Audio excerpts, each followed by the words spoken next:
I have two phones right here. So this is the next-gen Xiaomi 15 Ultra, and it has the greatest camera system that I have ever seen on a phone. Okay, so let's say we wanted to zoom into that cathedral over there. We keep going. We're at 10x, 20x, go all the way to 120 times. Capture. Oh my God, that's ridiculous.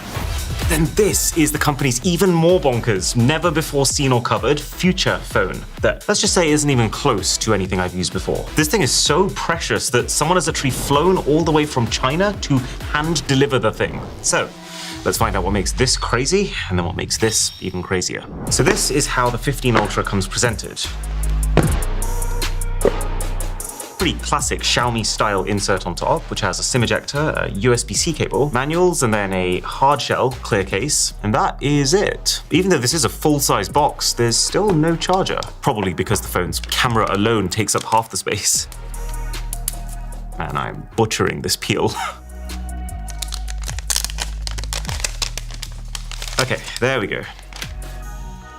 Wow, this looks incredible. Now, there is lots to like and dislike about this phone, but there's only one thing that I want to show you with it. One thing that I do think is an absolute game changer, and that is this. I'm not even talking about the cameras in general, literally this one specific telephoto zoom camera. Because here's the thing, for the entire history of multi-camera smartphones, you've had a main camera, your best quality camera, and then a few secondary cameras flanking that main camera, which aren't as high quality. But this phone is the first time that I would say that that's not the case. This telephoto camera is so freaking good that it has now basically become my main camera, and that completely changes how you use the thing. So the first place that you're going to notice this zoom camera in action is, well, it's when you're zooming into things. For a very long time, Samsung has kind of set the benchmark for long-range zoom photography. And if we take a look at their latest S25 Ultra, they achieved that with a 5x optical zoom, 50 megapixel camera, which is great. But this special camera right here is a 4.3x optical zoom camera, so actually a little less than Samsung, but it's 200 megapixel. And it's not just resolution, because as we know, resolution is not exactly the most reliable spec. It only takes a very quick look at the telephoto cameras on these two phones to see that the sensor on Xiaomi's is enormous. It's over 3 times the size of the one on the Samsung. That's the spec that matters. So let's say, for example, we want to zoom into some of the intricate brickwork on that window. Let's start with the Samsung, which, as you'd expect, looks really crisp up until about 30 times where it does break down. But let's keep going until 100 times zoom, take the shot, and that is not bad at all, considering how far away the thing is. Okay, so same thing on Xiaomi now. As we keep zooming in, the preview does look a little bit cleaner than it did on Sammy, but also not dramatically so. That is until we hit capture, because geez Louise. At this point, it is an absolute landslide win for Xiaomi. And that's partly because of this really high quality, high resolution zoom camera, but it is also partly because of AI processing. So when you zoom in past the 20 times mark on the Xiaomi, you will see this little AI indicator pop up. If that's yellow, it means that when you take the shot, it's going to comb through and essentially upgrade everything using its best estimation of what it thinks they look like. And this part of the equation, you might completely hate, because the more AI is involved in your photography, the more it begs that ever-present question of what actually is a photo. But I do think that it's quite tastefully integrated here. It feels so satisfying to see your blurry 120 times zoom photos suddenly transform after you've captured. The results can be weird, let's say 5% of the time, but then they are actually making the photo a lot better 95% of the time. The setting isn't hidden away inside some sort of clunky image editor. It's literally one click to turn on and off just before you capture. And also, even when it's turned off, this is still fundamentally the best zoom camera that I've ever used on a phone. So it's got a great zoom camera. It takes great zoom photos. That much is not the slightest bit surprising. The bigger change that you notice is when you start to use this camera for other things. So, for example, if you grab this, and let's start by recording video using the phone's normal wide camera, this is how it will look.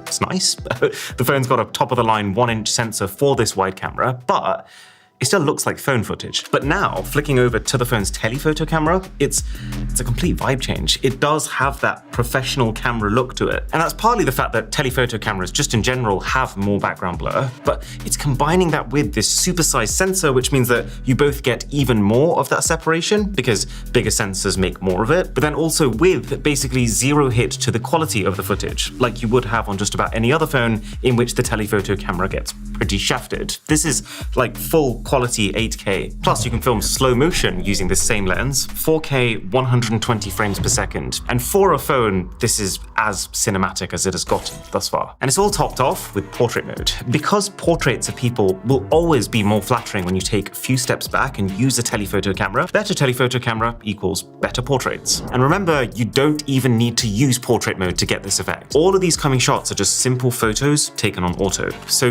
don't get me wrong, Xiaomi has issues that they need to work on, like their software update schedule, the fact that this phone is pretty awkward to handle, but the point is, this camera ain't one of them. You know what they need to do next? They need to give this telephoto camera a really short minimum focusing distance so that it could also become your macro camera too. That would be next level. But yeah, that's the key cool thing about the Xiaomi 15 Ultra. And then there's just little AI tidbits like AI Expand that I would say works just as well as Samsung's generative image editor, which is a compliment. Plus AI Sky, which I've always thought was a cool feature, and now I guess thanks to more intelligent processing, it's also a pretty powerful feature. I could totally see how if you were listing your house for sale and you wanted a sunny shot to sell it, then this is a way more reliable way of guaranteeing it as opposed to waiting for one. So now it's time to step up. What do you do when even that camera isn't enough? Well, this is the Xiaomi concept camera system. There's only 10 to 20 of them in the world, and Xiaomi has specifically designed them to prove a single point. So you get the phone, and then you get this lens.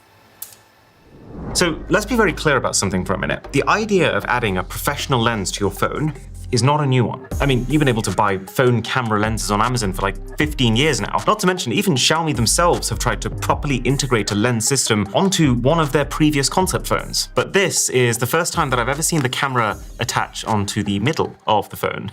There's a reason. So the issue with what's been done for years now is that it doesn't really matter how great the lens that you make is. If you're putting that lens on top of a phone-sized camera sensor, there's a limit to how good it's going to be. There's a limit to how much light it's going to be able to process. There's a limit to detail. Because while the lens can absolutely direct the light, ultimately, it's the camera sensor that's recording that light and turning it into the end photo. So what Xiaomi's decided is, if you actually wanted to avoid all bottlenecks, if you actually wanted to make a phone capable of big camera photography, then you really need to create both an external lens and an external sensor. So this might look like it's just a lens, but this is actually a full system designed in-house by Xiaomi that contains both. Think of this like an entire camera, just without a screen. And you might have the same initial reaction that I had to this, which is, why would you do that? Look at this phone. It already has its own full set of internal cameras here. Why on earth would you ignore all of that and stick this entirely separate new camera on top? At that point, like, what is this even for?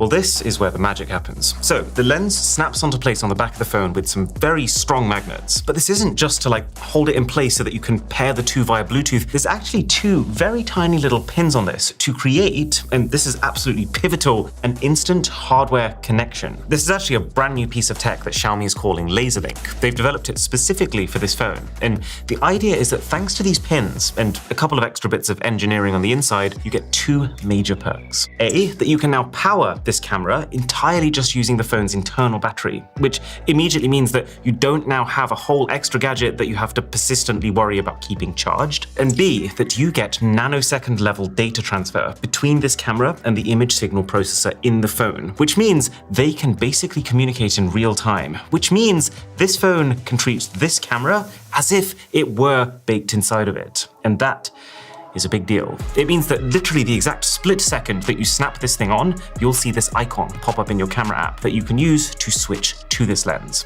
which is not normal. Every concept phone that I've used up until this point has had potential, some sort of cool feature that works, but with just about everything else surrounding it being really clunky. And so it's quite surprising just how refined of an experience this feels. And just think about what it means. It means that all of a sudden you are shooting using this. You're getting all the benefits of high-end optics. So this is a 100 megapixel, 35mm f1.4 lens with a 4/3 sensor. So in English, that's basically extreme resolution with a sensor that is twice the size of the biggest sensors on any smartphone to take advantage of that resolution. And with a pro-level lens that's built similarly to the way a smartphone's lens is built, just with enough space to actually execute it properly. And you can have that all with the intelligent AI software processing that's been being optimized on smartphones for like the last 15 years plus. It means that you get smartphone features, like I can still use things like live motion photos, like AI face beautification, or even portrait mode if I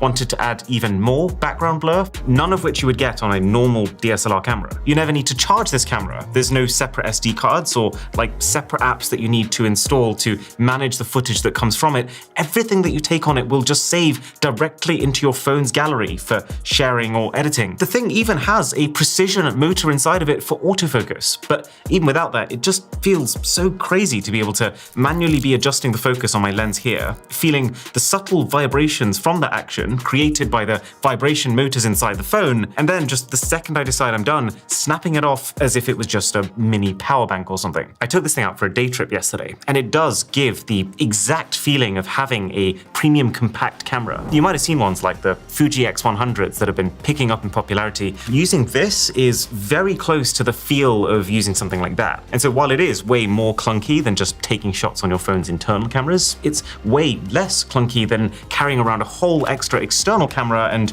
all of the extra fiddling that comes with that. And the difference between this and a phone camera is absolutely indisputable. Like, even my grandparents would have no issue being able to see it, especially as it becomes even more pronounced at night. Okay, two caveats that I did pick up on are, one, the battery is not great on this, and that's because this concept is based on a Xiaomi 15, but to fit the power delivery mechanism required to get power from the phone's internal battery to this camera, they've actually had to shrink the size of the battery that the phone would normally come with, which is acceptable for a concept, but should Xiaomi ever come to releasing a final product like this, it's an issue they'd need to figure out. And then two is just the fact that this isn't like the best lens ever. As of right now, this doesn't quite match the image quality that you could get from something like the Fuji. But to their credit, solvable issue. I imagine that they've rattled this together quite quickly just to demo the point of what it does. But now that this whole laser link system is built and it works, then I can't see a reason why they couldn't just work with a company like Leica and co-build an entire system of really top-end lenses that have built-in sensors. And hell, you could have completely different types of accessories. Like, there's no reason you couldn't have an 8 terabyte storage drive that would snap onto the back and be able to instantly read and write just like internal storage because of the physical connection from the pins. Does this have mainstream potential? Maybe. I'm not yet convinced, but I mean, at the very least, this is as convinced as I ever have been by a concept phone.